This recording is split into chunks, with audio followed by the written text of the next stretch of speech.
UP की राजनीति में सियासी सनसनी बनकर रोज नए विवाद खड़े कर रहे स्वामी प्रसाद मौर्य को करीब से जानने वाले लोग बताते हैं कि वह बगैर सोचे समझे कोई बयान नहीं देते हैं। जब बसपा में थे तो तोते की तरह रटकर आते थे और मीडिया के सामने हमेशा रटा रटाया पाठ सुनाते देखे जाते थे।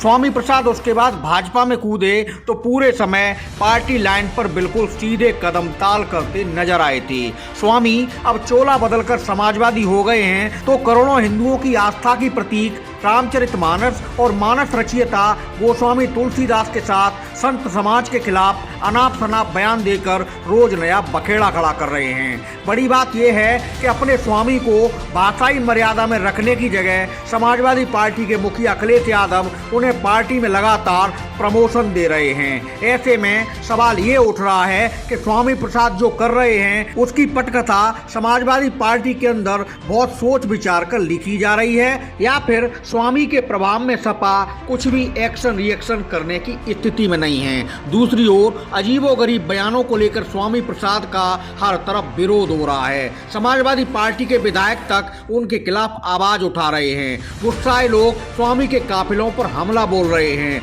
स्याही फेंक रहे हैं। इसके बाद भी अखिलेश यादव मौन होकर स्वामी के अजब गजब रूप चुपचाप देख रहे हैं तो राजनीतिक गलियारों में इसके कई मायने निकाले जा रहे हैं। एक तरफ स्वामी प्रसाद मौर्य भाजपा से सपा में कूदकर समाजवादी गीत गा रहे हैं और दूसरी ओर उनकी बेटी बदायूं से भाजपा सांसद संघमित्रा मौर्य विरोधी पाले में बैठकर विवाद पर पापा की पैरोकारी करती दिखाई दे रही हैं। यूपी में कुछ ही समय बाद निकाय चुनाव होने हैं और उसके बाद लोकसभा चुनाव पर भी काम शुरू होने वाला है। ऐसे चुनावी सीजन में स्वामी प्रसाद का जुबानी मिर्च मसाला सियासी हलकों में सबका ध्यान खींच रहा है। भाजपा से लेकर हिंदू संगठन और संत समाज तक सब सनातन धर्म और पवित्र हिंदू धर्म ग्रंथ रामचरितमानस पर की गई टिप्पणियों को लेकर स्वामी प्रसाद पर जोरदार हमला बोल रहे हैं। हिंदू समाज के साथ भगवा कैंप और संत समाज ही नहीं बल्कि स्वामी प्रसाद के बयानों से राज्य के तमाम समाजवादी नेता भी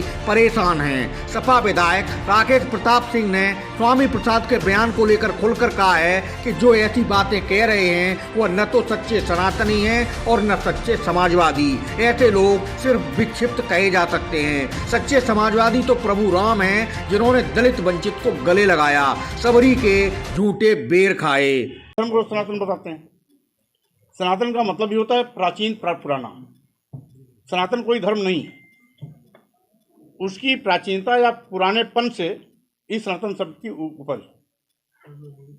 भगवान बुद्ध ने भी अपने संदेश में कहा था एस धम्मो सनातना, जो मैं संदेश दे रहा हूँ यही पुराना धर्म है। तो इसलिए ये बहस का विषय नहीं है, सभी अपने अपने धर्म को सनातन बताते हैं। इससे इस पर हमको कोई परहेज नहीं। पर इससे सियासत शुरू हो गई इस पे। नहीं, सियासत ऐसी बात नहीं। अब कबीरदास ने भी नारी को लेकर बहुत कबीरदास जी हिंदू धर्म के सर्वे सर्वा नहीं थे।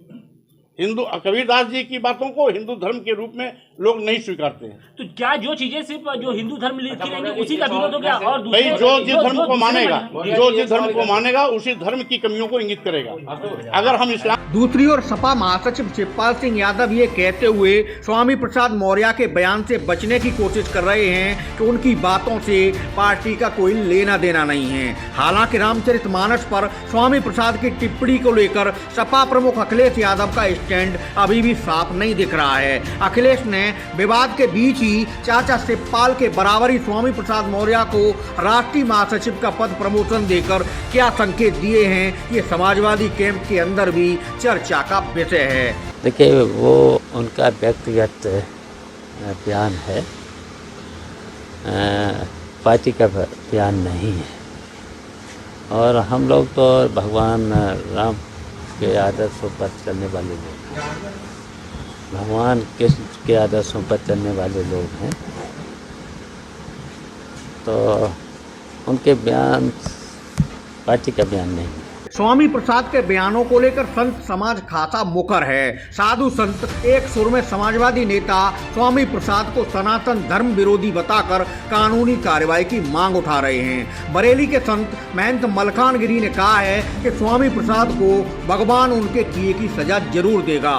समाजवादी पार्टी के एक नेता ने, जिसका नाम स्वामी प्रसाद मौर्य है, जिसने भगवान राम के ग्रंथ पर उंगली उठाकर घोर कृत्य किया है।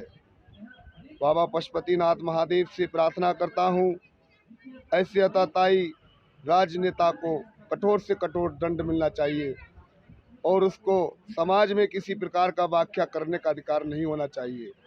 तत्काल उस पर कठोर से कठोर कानूनी कार्रवाई होनी चाहिए।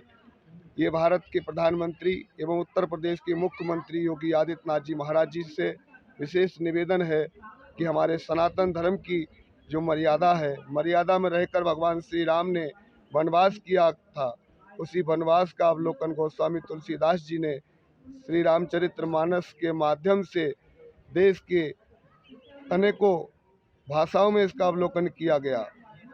किसी देश ने ऐसा कृत्य नहीं किया जो हमारे गोस्वामी तुलसीदास जी महाराज के रचित रामचरितमानस पर उंगली उठाए।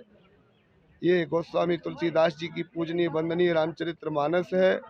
सभी के लिए, देशवासियों के लिए, समस्त हिंदुओं के लिए पूजनीय है, वंदनीय है और सभी को पूजा वंदना करनी चाहिए और करते हैं। दूसरी ओर स्वामी प्रसाद हैं कि अपनी बयानों से भाषाई बैरियर लगातार तोड़ते जा रहे हैं। स्वामी प्रसाद के बयान पर पहले ही क्या बखेड़ा कम हो रहा था कि अब उन्होंने ये कहकर और विवाद बढ़ा दिया है कि सनातन कोई धर्म ही नहीं है। सपा के राष्ट्रीय महासचिव एवं एमएलसी स्वामी प्रसाद मौर्य ने वाराणसी में कहा कि सनातन कोई धर्म नहीं है, कोई भी अपने धर्म को सनातन बता सकता है, सबसे पुराना धर्म तो बौद्ध है। हालांकि स्वामी के इस बयान को लेकर वाराणसी का माहौल भी गर्मा गया है और वहां उनके खिलाफ भारी विरोध प्रदर्शन होते देखे गए हैं। वाराणसी में भीड़ ने स्वामी प्रसाद के काफिले को घेरा है और उन पर स्याही फेंकी है। चुनावी सीजन में सपा नेता स्वामी प्रसाद मौर्य के रामचरितमानस, संत एवं पंडित पुजारियों को लेकर दिए जा रहे बयान क्या गुल खिलाने वाले हैं, इसे लेकर राजनीतिक हलकों में